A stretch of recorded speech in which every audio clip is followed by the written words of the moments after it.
By the end of this video, you will know the top 3 ETFs that you need to invest in as you start your investment journey. How's it going, world? Michael EJ here, helping you become the best investor that you can be, helping you reach your financial goals and your financial dreams. Now, if you're new to the channel, how's it going? Welcome.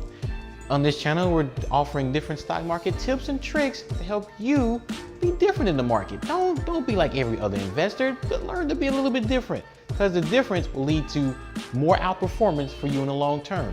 So if you want to learn how to be different from the rest, make sure to subscribe, like this video, and let's get started.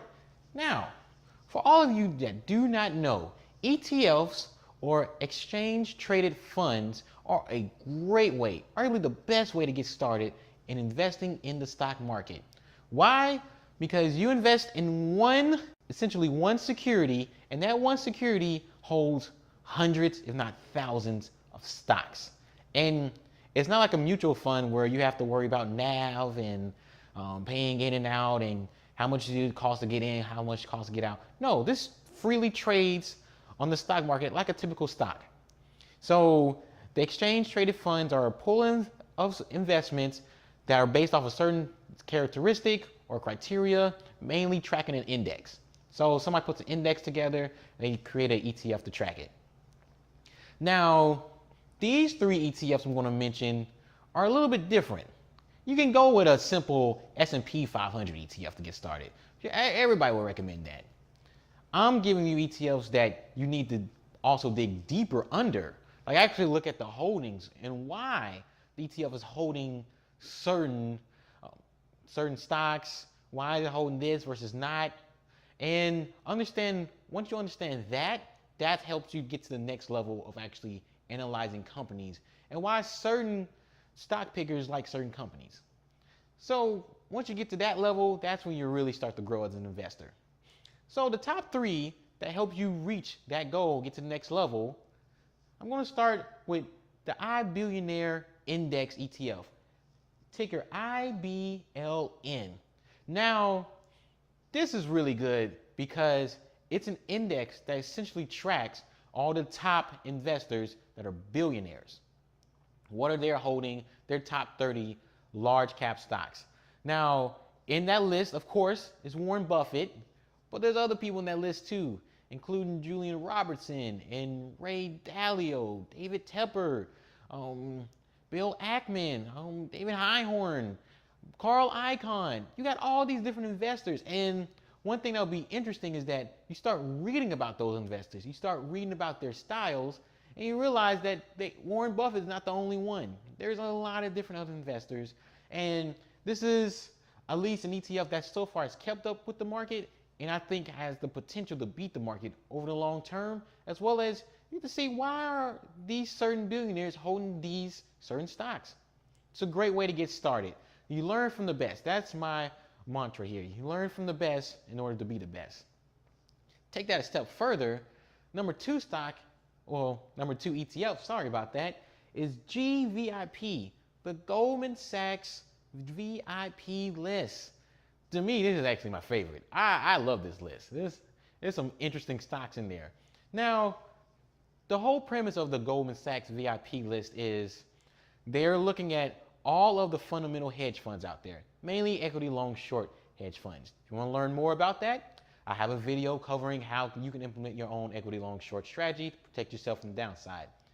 Anyway, they're looking at all these hedge funds and looking at their top holdings. Their top holdings over hundreds of hedge funds, and they condense it down to the top 50 holdings, and they put it inside of an ETF. So what are the hedge funds holding across the board? What are their top concentrated, high conviction picks? And overall, how many of them are actually holding it, and how long does it, and it rebalances quarterly. This is a really good, phenomenal ETF, because yeah, you're gonna see some overlap between the Billionaire Index and Goldman Sachs VIP list.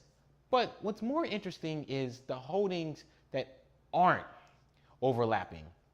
For example, in the Goldman Sachs VIP list, you see a fair number of financial companies in there, a fair number of insurance, energy names. The largest position in there right now is XPO Logistics. It's a logistics company. Why are all these hedge funds holding a logistics company when apparently that business is supposed to struggle with Uber and Amazon taking over? I'd like to learn why, right? This is a great list to kind of branch out. And also keep in mind, hedge funds do a lot of deep fundamental work.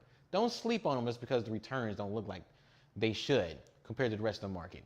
I have a video on that talks about that as well. So save it for that, but great list to also get started on. Last one is LDRS. Now, it's supposed to represent leaders. The IBD ETF Leaders Index. Now, the reason that's important is one thing you'll learn quickly is that, yeah, the US stock market is great, but there's other places to invest.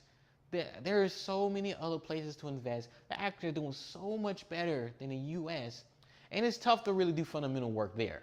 So why not invest in an ETF that invests in other ETFs across the world? I mean, that's the whole point of the leaders. And then you start digging deeper as to, okay, why is this ETF investing in all these other ETFs? Why is it investing in ETFs pertaining to China? Why is it investing in ETFs that more so in bonds right now? Or even commodity ETFs? Why is it doing certain things? You start learning the criteria for leaders, and then you can dig a little bit deeper, and then you can apply that knowledge to your own investment strategy. And also, it's a great way to get international exposure. I mean, because we don't want to just invest in an international ETF. No. That's too simple. You got to go with the best of the best. You need to learn to be a little bit different. So this is definitely one way to be a little bit different. It's an ETF that just opened up at the end of 2017, and I suggest you look deeper into it. And that's what I have for y'all today. If you're just starting on this investment journey, remember, ETFs is the best way, hands down the best way to get started. You still have the control, and you can take a step further with these 3 ETFs, learn what the best investors are doing, and implement your own strategy afterwards. Michael EJ here, helping you become the best investor you can be so you can reach your financial goals and dreams. I'll see you at the next video. Peace.